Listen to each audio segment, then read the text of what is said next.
Hello, everybody. Today I'm doing something a little different than the normal videos. Usually, when an update on my game comes out, I make a video showcasing that update. However, this update doesn't really include new assets, it's a total revamp of the UI, blocks, and saving system. So, instead, I'm going to show you how to make 5 builds using my concepts.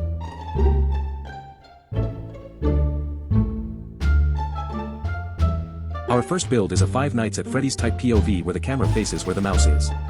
For example, if your mouse is on the left side of the screen, the camera will be facing slightly to the left. The first step to making this build is just making your setting. I'm going to have a basic facility room, but you can make it however you want.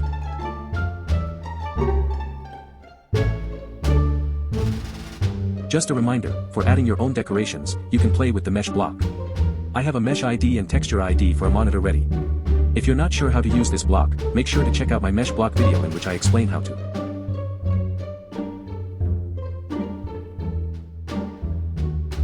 Alright, once you're done with making your room, go to the UI category in the Assets menu and select the screen.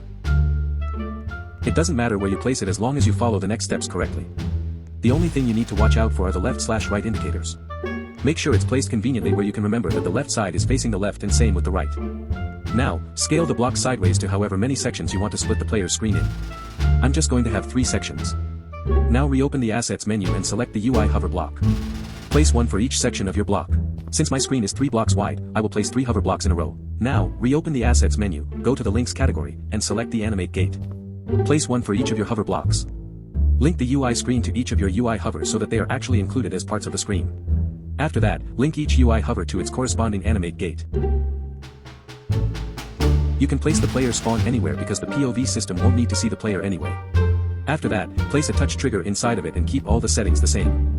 For each Animate Gate, set the time setting to 0.2, or however long you want it to take for a camera to pan to a different position. Now, in the Links category, scroll down and select the camera block.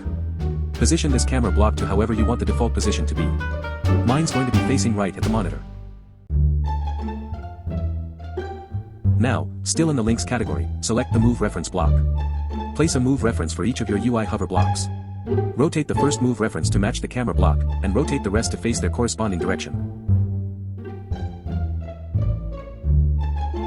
This part's optional, but I'm going to also place a spotlight block that will move along with the camera block. I'm also going to set the time of day setting to night. Now, link each Animate Gate to the camera block, and spotlight if you have it, and also its corresponding move reference block. If the Animate Gate is for the leftmost UI hover, link it to the move reference that was facing left. Do the same with the middle and right gates. Link the touch trigger to the camera block. Finally, move the spotlight and move reference blocks into the camera block's position. For move reference blocks with different rotations, make sure to toggle this button to say, using world space. Perfect. I'm not too sure what happened to the spotlight, I'll have to fix that. But anyways, throughout this whole video, if you're wondering how any of the blocks work, I have a playlist explaining and showcasing each concept. You can find that in the top right corner of this video. Now, on to the next build.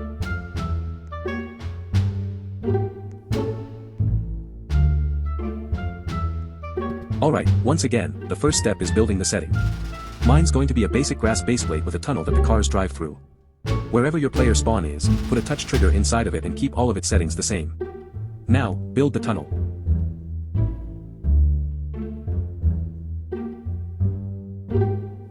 Make sure to have some sort of darkness barrier that the car drives through so it doesn't look like it's just spawning out of nowhere. For a slightly transparent layer over that darkness, you can set the transparency input to a number 0 to 1. 0 being fully visible, 1 being visible. For the road, I'm going to have a bluish-black asphalt part and barely put it in the ground by setting my grid divider to 0. Last, I'll top it off with a light block to see the cars clearly.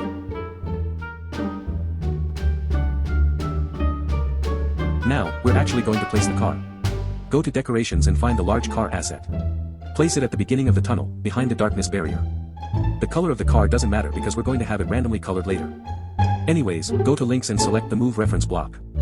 Resize the Move Reference block to match the size of the car, which should be 2 by 2 by 3, place it at the end of the tunnel, behind the darkness barrier. Now, place an Animate Gate somewhere the players can't access.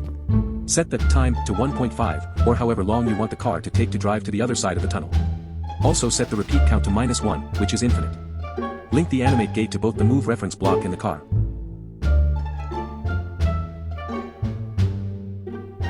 Now link the touch trigger to the animate gate. Place a looper somewhere else that players can't access.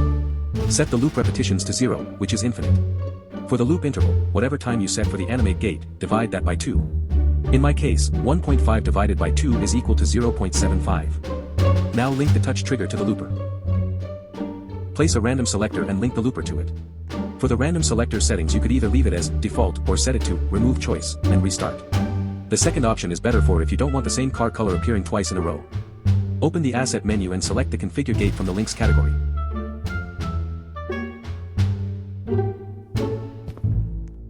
The only setting you need to set is the color, or maybe also the material if you want that to be something other than plastic. Create multiple different configure gates with different colors until you're satisfied.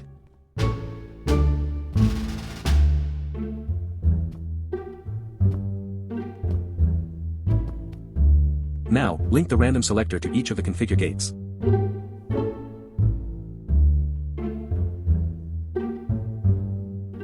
Last, link each of the configure gates to the car.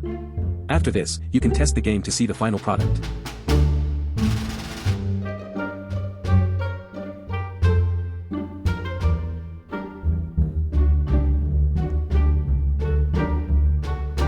Perfect. My game glitched for a second, so the teal car kind of just stopped, but as you can see, each car that comes is, usually, different from the previous. Now, on to the next build.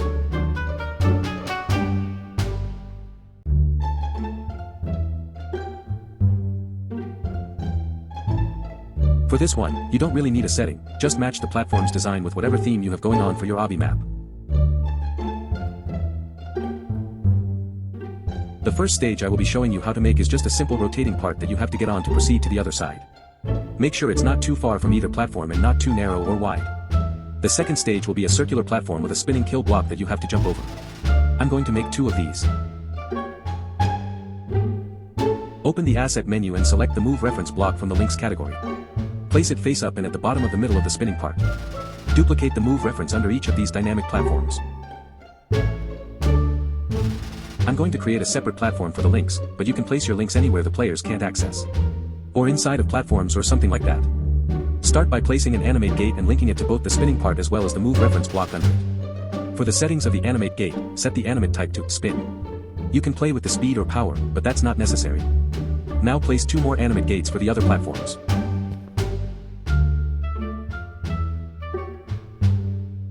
Place 2 thin blocks on top of each circular platform to spin around and kill the player.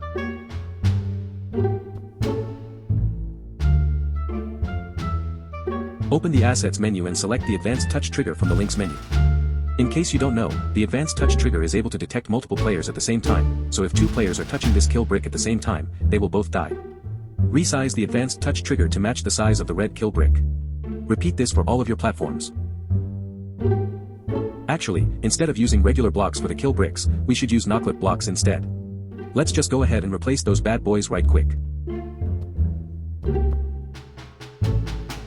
Alright, now back to the other 2 animate gates, make sure to set their setting to spin.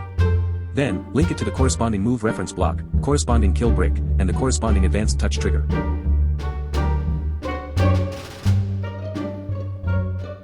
Open the Assets menu and select the Health Config block from the Links category. Place the Health Config block. You don't have to change any of the settings, it's already set to kill the player when powered. Link each advanced touch trigger to the Health Config block. Now, just move each kill part into its corresponding advanced touch trigger and you're finished. Let's test the game. Let's make sure the move reference block is in the absolute center of this part.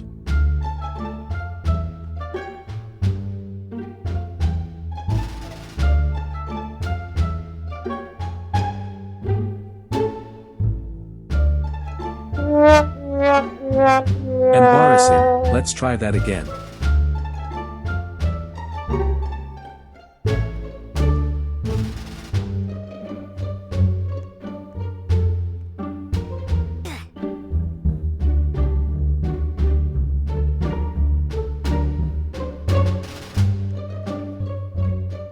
Perfect. As you can see, the kill parts kill you and both stages spin perfectly. Now, let's move on to the next build.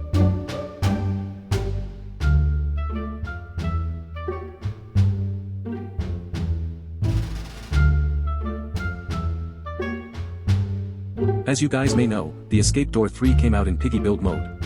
This escape door consists of the white key door, planks, a wrench panel, and a key code pad. I will be showing you how to make a similar door using the concepts we have. This will by far be the most complex build we make today, so pay close attention. Start on making the room. For the wall, make sure to leave a 2x2 space for the door to fit in. Open the asset menu and select the colorable door from the events category. To get a perfect white color, slide the darkness bar all the way down to black, and then all the way back up to white. Since the door doesn't completely fit inside that 2x2 hole, open the assets menu and select the door frame from the basic category. Now, open the assets menu once again and select the wrench panel from the links category. Place the wrench panel somewhere close to the door. Now, select the powered block and place it behind the door. Try to make it match the same color as the door and scale it to be 2x2x1. Move it as close as you can to the back of the door without it coming out the other side. To work on the planks, let's temporarily get the powered block, door, and frame out the way. Select the block asset and resize and rotate it to look like a plank covering the door. Then, duplicate it and reposition the clone.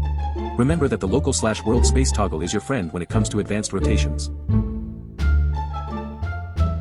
Place an item use trigger and resize/rotate it to match the first plank. The custom item creator will be out soon. Until it is out though, we need to use gears instead for a larger variety of items. To add a gear, open the configure menu. Copy the ID of a gear you found on the marketplace. Paste it in this box right here. Now it's available as an option for item use triggers and item spawn blocks. For the settings of the item use trigger, set the item to the gear we just added, disable, check item color, and enable item reusable. Now duplicate the item use trigger and position the clone to fit the second plank. You can now move the door, frame, and powered block back to their initial positions. Somewhere away from the door, place an AND gate, a modified gate, and a NOT gate in a line like this. Link the AND gate to the modified gate to the NOT gate. Link the NOT gate to the powered block. Link the wrench panel to the AND gate. Also link both item use triggers to the AND gate. Create a second AND gate and link the first AND gate to it.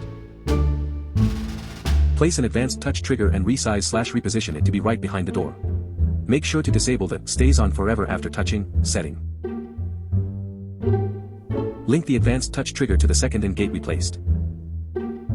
Now place an escape block behind the door that faces the door. You can set the outro cutscene if you have one ready. Link the second AND gate to this escape block. Let's start on making the planks actually work. Place a configure gate, a timer, a NOT gate, and a powered gate like this. Link the first item use trigger to both the configure gate and the timer. Now link the timer to the NOT gate and the NOT gate to the power gate. Set the timer to 0.3, or however long you want it to take for the plank to disappear after being broken. Now, move all the door bunched up blocks back because we need to have direct access to selecting the planks. Use the pick tool on a plank to get its color and material. Go to the texture menu and copy the hex code. Paste that hex code into the configure gate's color setting and set the material to wood planks. The most important part is to disable anchored and collidable. Link the configure gate to the first plank. Then, also link the powered gate to that plank. Now, duplicate the gates and repeat that whole process. Once you're finished, we can finally revert all the door bunched up blocks to their initial position. Now, we're actually going to set down our items. Place a NOT gate and an item spawn block. Link the NOT gate to the item spawn block. For that item spawn block, the only thing we need to set is the item to that gear we were working with earlier.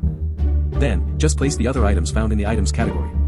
For the key, make sure it is the right shade of white. Before we add the key code pad, add the player spawn real quick and let's test.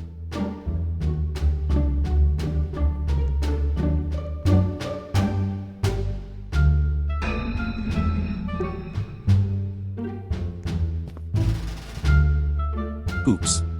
As you can see, we need to push the advanced touch trigger back a little bit more.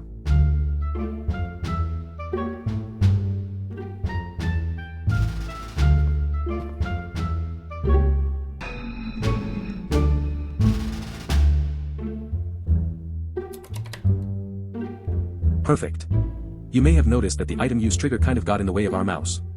I'll work on fixing that. Anyways, let's now work on the key code pad. I haven't added a key code pad link into the game yet, so we'll have to make it ourselves using the UI surface block and the item use trigger. Start by just placing a thin block. This will act as the base for our pad. Make it a light gray color.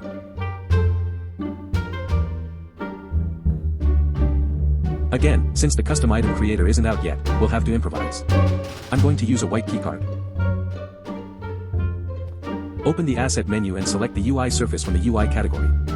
Place it pretty much anywhere, as long as you're aware of the left/right indicators on the sides. Resize it to be relatively big so we can lay out our elements. Reopen the asset menu and select the text in the UI category. Resize it to be about this big. Then, set the text setting to 0000. Set the font to code. Set the text color to pure white. Set the color to pure black. Duplicate this UI text block and put it in front of the original. For this one, set the text to open in all caps and the text color to an RGB green, type 0F0 for the hex code. Place another UI text block to the left and under the text we were just working on. Resize it like this. For the settings, set the color to a very light gray, set the text to 1, and set the font to code. Now, duplicate the UI text blocks and repeat this process for numbers 2 through 0, changing the text setting for each block.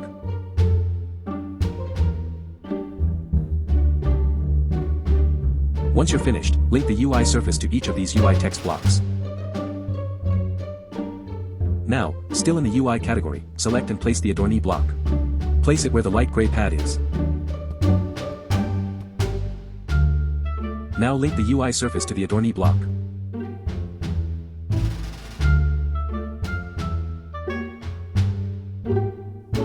Now just place an item use trigger on top of it. For settings, set the item to colorable keycard or whatever item you have set for it.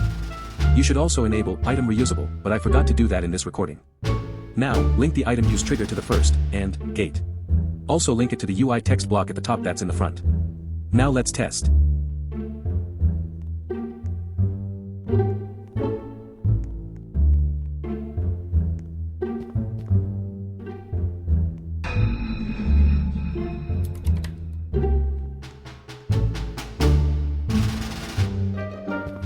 Perfect. I probably will still add escape doors into the game, but for now this is a good workaround. Anyways, if you have any other events you want to be completed before the players can escape, simply link it to the first, and gate. Now, on to the next build.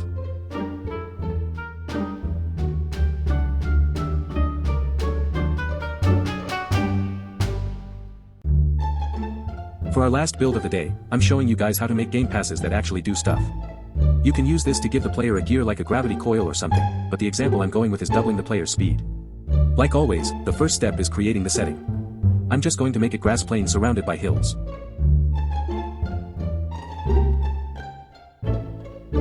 Once you're finished, open the asset menu and select the UI screen block in the UI category.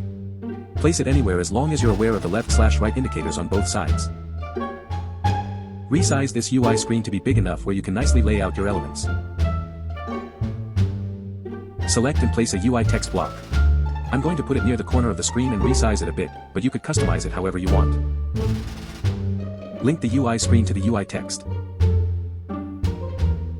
Again, you could customize the settings of this block however you want. Just make sure the text setting accurately describes what the Gamepass does. Alright, now let's start on making the links work. First, select and place an if gate anywhere, preferably somewhere the players can't access. Then, place whatever function you want to happen if the player presses the button. For example, since we want to double the player's speed, select and place the player config block from the links category. Now, place a not gate behind the if gate. After that, place an and gate behind the not gate. Open the asset menu and select the Gamepass block from the links category. Place the Gamepass block next to the and gate. Link the if gate to both the player config block as well as the not gate. Link the not gate to the and gate. Then, link the and gate to the Gamepass block. Now, link the UI text block to both the if gate as well as the and gate. Since the UI text is now linked to one or more blocks, it becomes a clickable button. Since I'm doing a ×2 speed game pass, for the settings of the player config block, I'm going to set the walk speed to 32. Now, I'm going to show you how to create a game pass that players can actually buy. Start by clicking the create button right here on the top bar. Click on the creations button and then select a game under your name that you want to put the game pass under. If you don't develop games on Roblox, then it should just be your start place. Scroll down until you see a button that says Passes. Click that and you should be taken to this page. Click Create a Pass. Once you're on this page, name your game pass whatever you want and optionally change the image icon. You could also set the description if you want. Once you're finished customizing the game pass, press Create Pass. On this page, scroll down until you see the Gamepass you just created. Click on it. On this page, click on Sales. Enable Item for Sale and then set the price to however many Robux you want. Once you're finished, press Save Changes. Now, press on the 3 dots and then press Copy Asset ID. Go back to the game and paste the ID into the Gamepass ID setting of the Gamepass block. Also, go over to the If gate and scroll down to the Has Gamepass setting. Paste the ID into there as well. And we're finished. Place a player spawn and let's test. Also sorry to any mobile players because I high-key do not know how to make game passes on mobile. But anyways, as you can see, if I press the button, I become much faster since I have the Game Pass. When you create a Game Pass, you own it by default. If you want to test it without the Game Pass, you can type in roblox.com/game-pass/your ID and delete it from your inventory from there. Be warned, if you do that, you will lose 30% of the Robux you spent. Also be warned again, the game might still act as if you have the Game Pass, so rejoin the game.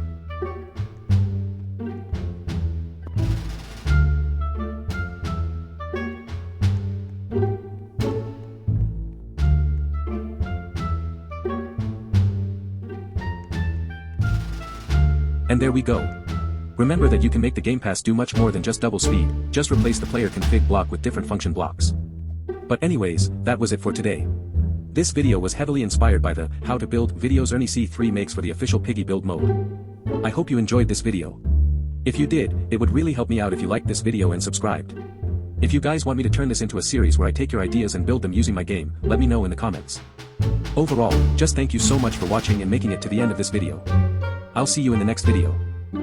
Bye.